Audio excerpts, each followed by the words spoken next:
Barcelona menang 3-0 atas Mallorca di laga perdana La Liga 2025-2026. Barcelona memulai musim baru La Liga 2025-2026 dengan hasil gemilang usai menumbangkan Mallorca 3-0 di San Moix, Minggu 17 Agustus 2025 waktu Indonesia Barat. Gol cepat rapinya di menit ke-7 membuka keunggulan Blaugrana sebelum Ferran Torres menggandakan skor pada menit 23. Situasi Mallorca semakin sulit setelah Manu Morales pada menit 33 dan Vedat Muriqi pada menit 39 diganjar kartu merah. Unggul jumlah pemain membuat Blaugrana leluasa mengendalikan jalannya laga. Meski sejumlah peluang tercipta, gol ketiga baru hadir pada masa injury time melalui Lamine Yamal di menit 90+4. Kemenangan ini menjadi awal sempurna bagi skuad Hansi Flick dalam upaya mempertahankan gelar juara La Liga musim ini.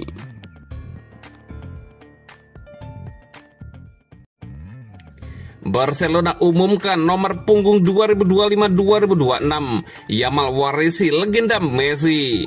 Barcelona resmi merilis daftar nomor punggung pemain untuk musim 2025-2026.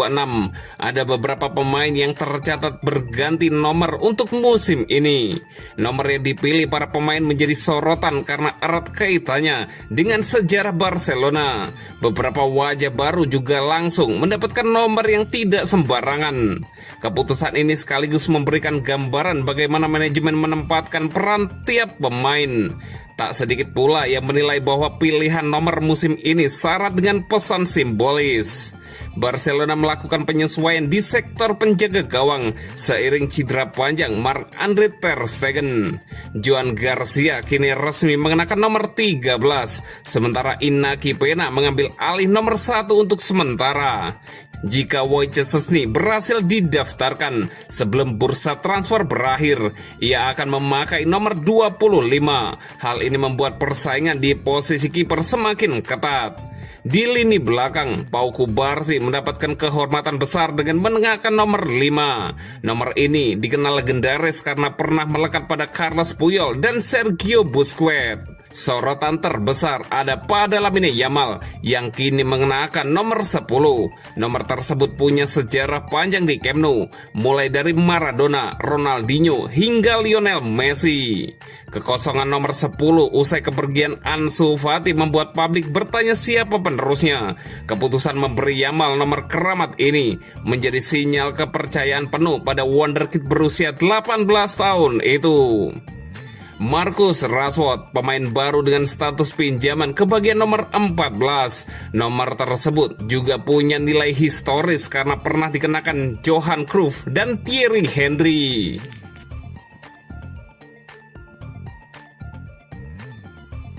Barcelona resmi perpanjang kontrak Jules Koundé hingga 2030. Saya senang di sini. Barcelona secara resmi mengumumkan perpanjangan kontrak bek andalan mereka, Jules Koundé, hingga 30 Juni 2030. Kesepakatan ini menegaskan komitmen jangka panjang antara Barcelona dan pemain asal Perancis tersebut yang telah menjadi pilar penting dalam skuad asuhan pelatih Hansi Flick. Telah tercapai kesepakatan antara Barcelona dan pemain Jules Koundé untuk memperpanjang kontraknya dengan klub hingga 30 Juni 2030. Klub dan pemain akan segera memformalkan kesepakatan didampingi Presiden Joan Laporta. Demikian pernyataan Barcelona di situs resminya. Jules Koundé bergabung dengan Barcelona dari Sevilla pada musim 2022-2023 dan kini memasuki musim keempatnya bersama Barcelona. Awalnya bermain sebagai bek tengah, Koundé telah menjelma menjadi bek kanan utama yang diandalkan Barcelona. Performa konsistennya terlihat dari rekor 86 penampilan beruntun tanpa absen dari 25 November 2023 hingga 19 April 2025, lebih banyak dibandingkan pemain lain di skuad Barcelona. Total, dia telah mencatatkan 141 penampilan untuk Barcelona, menempatkannya sebagai pemain Perancis dengan penampilan terbanyak keempat dalam sejarah Barcelona. Konde telah menyumbangkan 7 gol dan memenangkan 5 trofi bersama Barcelona, termasuk 2 gelar La Liga, 2 Piala Super Spanyol, dan 1 Copa del Rey. Salah satu momen puncaknya adalah gol penentu kemenangan pada menit ke-116 di final Copa del Rey 2024-2025 melawan Real Madrid. Dengan kontrak baru ini, Konde diperkirakan akan terus menjadi tulang punggung pertahanan Barcelona. Keandalan dan fleksibilitasnya di lapangan, baik sebagai bek kanan maupun bek tengah, menjadikannya aset berharga bagi ambisi Barcelona untuk meraih lebih banyak gelar di masa depan. Dalam wawancara dengan Marca, Konde mengungkapkan kebahagiaannya bisa bermain lebih lama di Camp Nou. Semua sudah siap untuk diperpanjang hingga 2030 saat kami kembali ke Barcelona. Prosesnya berjalan cepat, ujar Jules Konde. Saya dan klub memiliki visi yang sama, tetap bersama. Saya sangat senang di sini, merasa nyaman dengan tim dan ambisi besar Barcelona. Ini adalah institusi yang selalu berjuang untuk setiap gelar dan saya tidak pernah punya niat untuk pergi, Jules Konde menambahkan.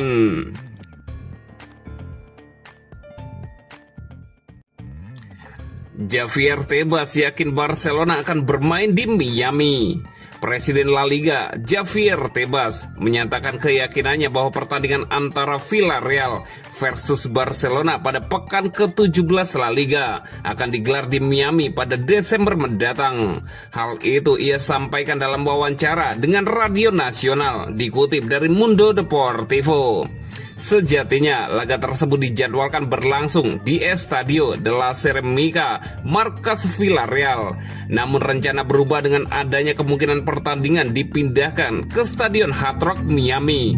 Baik Villarreal maupun Barcelona telah sepakat dengan ide tersebut, yang disebut-sebut dapat memberikan keuntungan sekitar 6,5 juta euro bagi kedua klub. Tebas sudah lama mendorong agar pertandingan La Liga dimainkan di luar Spanyol. Ia optimis kali ini wacana tersebut dapat terwujud, meskipun beberapa klub termasuk Real Madrid menentangnya. Pada akhir September kami akan mendapatkan jawabannya, apakah pertandingan akan dimainkan di Miami atau tidak, ujar Javier Tebas. Saya yakin pertandingan itu akan digelar di Miami. Musim ini memang bukan salah satu tujuan utama kami, tetapi kesempatan itu muncul dan kami akan memanfaatkannya, tambah Tebas. Lebih lanjut, Tebas menjelaskan bahwa proses ini dimulai atas permintaan sukarela dari klub. La Liga jelas bersedia melakukannya dan federasi juga sudah memberikan persetujuannya. Sekarang kami hanya perlu melalui proses UEFA dan FIFA agar semuanya berjalan sesuai prosedur, kata Javier Tebas. Ketika ditanya apakah isu ini akan menjadi bahan diskusi dalam sidang umum La Liga, Tebas menegaskan, sidang umum La Liga akan tiba dan kita lihat nanti apakah hal ini akan dibahas. Yang jelas, Fernando Roig dan Barcelona sudah menyatakan dukungannya. Tidak perlu menciptakan masalah sebelum waktunya, buka Tebas. Sebagai pembalasan atas usulan pertandingan di AS tersebut, Tebas menegaskan bahwa langkah ini bukanlah hal yang aneh. La Liga tidak boleh menjadi bahan tertawaan di Eropa ketika Italia dan Perancis sudah berani memainkan laga di luar negeri mereka. Piala Super Spanyol juga digelar di luar negeri dan saya tidak melihat ada masalah dengan itu. Justru karena membuatnya terlihat lebih besar dari yang seharusnya, tutup Javier Tebas.